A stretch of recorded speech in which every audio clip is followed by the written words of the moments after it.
So the final part of the throat chakra I wanted to talk about, which I recently started shedding light on, is how we allow different parts of ourselves to speak to us, and therefore listening to different parts of ourselves. And that is really, really useful in really determining where we are in terms of our thoughts and how we want to move forward. So because so much of what I believe to be valuable is going through our chakras, I learned this from Liz Gilbert, and we can modify it however we like, but it is starting with your root chakra, which then is your fear talking to you. So you write yourself a letter and you say, "Dear," your name, "this is your fear, and here's what I want to tell you." It's really powerful because we are giving voice to our fear, which is so necessary. Because think about it, the first reaction we have when someone says, "Well, let your fear speak," is, "Oh no, but my fear speaks too much and I suppress it all the time because I don't want to hear from it anymore. I need to move on. I need to just be more positive and overcome fear and squash it, almost like a thing to throw away." Well, let's approach it from a different viewpoint where because we haven't really allowed fear to speak up, we are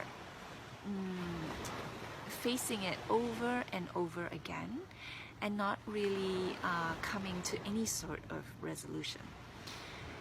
So one thing that happens when we allow fear to speak is first we realize how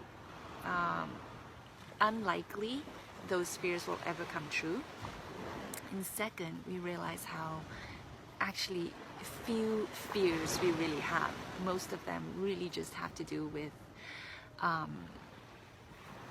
societal standing, or thinking about what other people will think of us, or real danger, which of course there's a boundary to taking risks. However, many times the fear may be unfounded in terms of statistically speaking.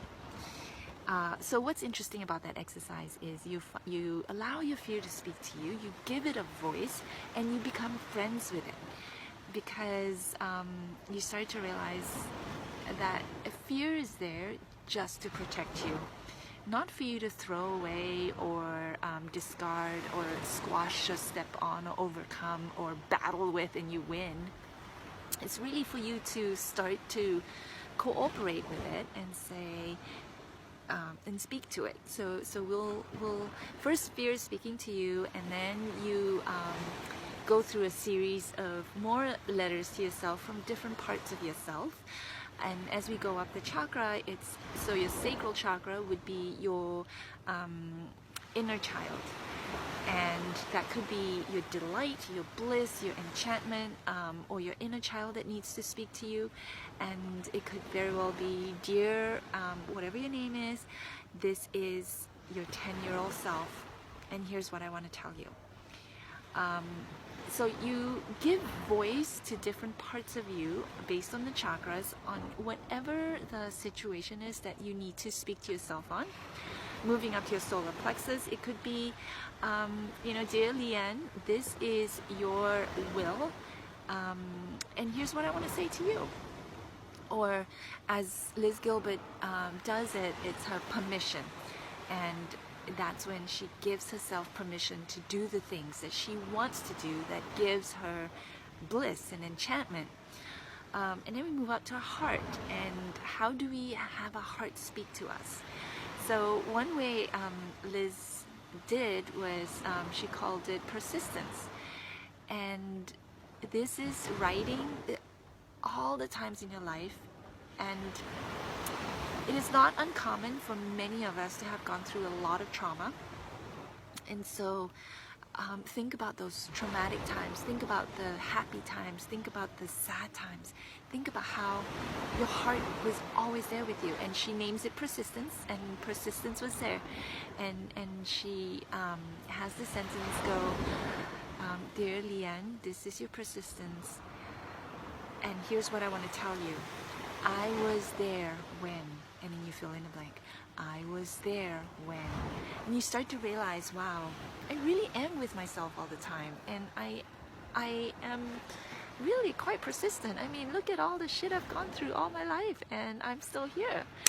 So shedding light on that is so important, because we start to communicate with ourselves and start to really become aware of ourselves as this entity that is moving along in this life and really, in a way, surviving despite all our fears, despite all our trauma, despite all our pain. And we don't speak to ourselves from our throat chakra, because we're really, this whole exercise is the throat chakra.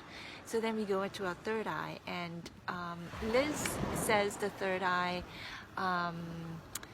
as, what does she say? I think it's that all-knowingness within us, right? And so she then asks that is just you. She says, dear Leanne, this is, no, she goes, dear Leanne's fear, this is Leanne, and this is what I want to tell you.